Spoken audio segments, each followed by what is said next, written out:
Booking ang sekretong kiligan sa likod ng kamera.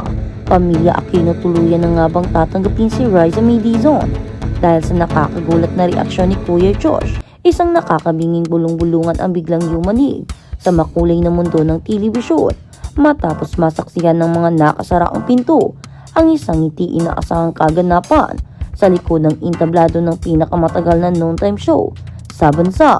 Sa gitna ng nagmamadaling mga staff at naghahandang mga artista para sa kanilang mga bahagi sa programa, isang patagong sandali ang nakaw eksena at tuluyang nagpakilig sa mga nakasaksi. Ang mga paningin ay mabilis na napako sa dalawang kilalang personalidad na nagbahagi ng isang napakatamis na reaksyon na malayo sa mapanuring mata ng publiko. Ang pangyayaring ito ay mas lalo pang pinainit ng isang napakabihirang reaksyon mula sa isang taong kilala sa kanyang pagiging tahimik na siyang nagkumpirma sa lalim ng emosyong namayani sa hangin at tila ba may namumuong pag-iibigan. Ang sentro ng nakakagulat na tagpong ito ay walang iba kundi si Bimbi Aquino at ang dating child star na ngayon ay ganap ng dalaga na si Riza May Dizon. Sa mga nakalipas na panahon, ang dalawa ay madalas lamang magkita sa mga formal na kaganapan o bilang mga magkaibigang nagkakamustahan, ngunit ang kanilang pagkikita kamakailan sa backstage ng Itbulaga ay naglabas ng isang kakaibang kinang na nagpakaba sa maraming tagahanga. Ang kanilang simpleng pagpapalitan ng mga ngiti at malalapit na kilos ay nagpapahiwatig ng isang malalim na pagkakaunuan na posibleng humigit pa sa simpleng pagkakaibigan. Ngunit ang tuluyang nagpasabog sa damdamin ng lahat ay ang naging reaksyon ng nakakatandang kapatid ni Bimbi na si Kuya Josh. Ang karaniwang seryosong si Kuya Josh ay hindi napigilan ang sarili at nagpakita ng matinding tuwa at kilig. Habang pinagmamasdan ang dalawa, isang sinyalis na tila buto at masayang masaya siya sa anumang espesyal na ugnayang namamagitan sa kanyang kapatid at sa batang host. Ang ganitong uri ng mga tagpo ay hindi maiwasang magbukas ng mga malalalim na usapin tungkol sa aspeto ng pag-ibig at paglaki sa magulong industriya ng showbiz para kay Bimbi na lumaki sa ilalim ng napakahigpit na pagmamatsyag ng bansa bilang bahagi ng isang napaka-impluwensyang pamilya. Ang paghahanap ng isang taong makakapagpasaya sa kanya ng tapat ay isang napakalaking issue. Sa kabilang banda, si Riza May ay patuloy na nagpapakita ng isang kamangamangang transformasyon mula sa pagiging inosenteng paborito ng masa patungo sa isang kaakit-akit na binibini na may sariling malaking tagumpay at pangalan. Ang hindi inaasahang pagtatagpo ng kanilang dalawang magkaibigan, magkaibang mundo ay isang matibay na patunay na ang tadhana ay may sariling paraan ng paghabi ng mga kwento na kahit ang mga pinakamagagaling na direktor sa telebisyon ay hindi maiisip na pagtatambalin.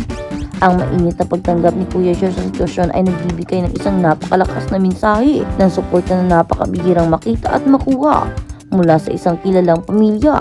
Sa loob ng halos 5 dekada ng pagmamayagpag ng pinakasikat na noontime show sa telebisyon, naging piping saksi ang mga pader ng backstage nito sa napakaraming kwento ng tunay na pag-iibigan, matitinding pagkabiko at mga lihim na ugnayang itinago sa publiko. Ang mga pira-pirasong sandali sa likod ng mga naglalakihang kamera ang madalas na nagpapakita ng tunay na pagkatao ng mga hinahangaang bituin, palayo sa mga nakasulat na script at mga pilit na tambalang binuo lamang ng mga kumpanya para kumita.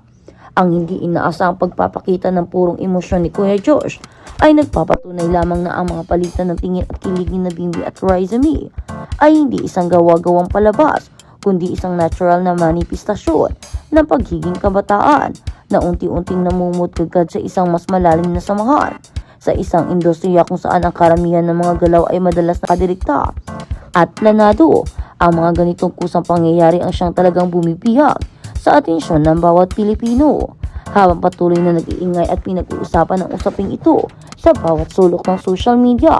Nananatiling isang malaking kalaisipan sa marami kung hanggang saan talaga aabot ang natuklasang matamis na ugnayang ito ni Bimbi at Riza May.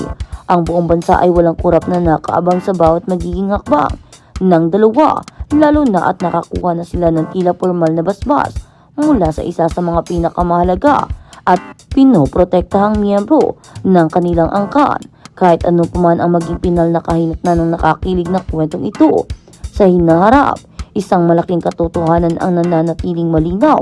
Ngayon na ang dati ay sekretong kiligan sa likod ng mga Pinoy ay tuluyan ng sumabog at nabunyag sa kaalaman ng lahat. Ang publikong uhaw sa mga kwentong pag-ibig ay patuloy na susubaybay at tahimik na aasa na ang tamis na nasaksihan mismo ni Kuya Josh ay magtutuloy-tuloy hanggang sa mabuo ang isang bagong tambalang magpapatibok muli sa puso ng maraming tao.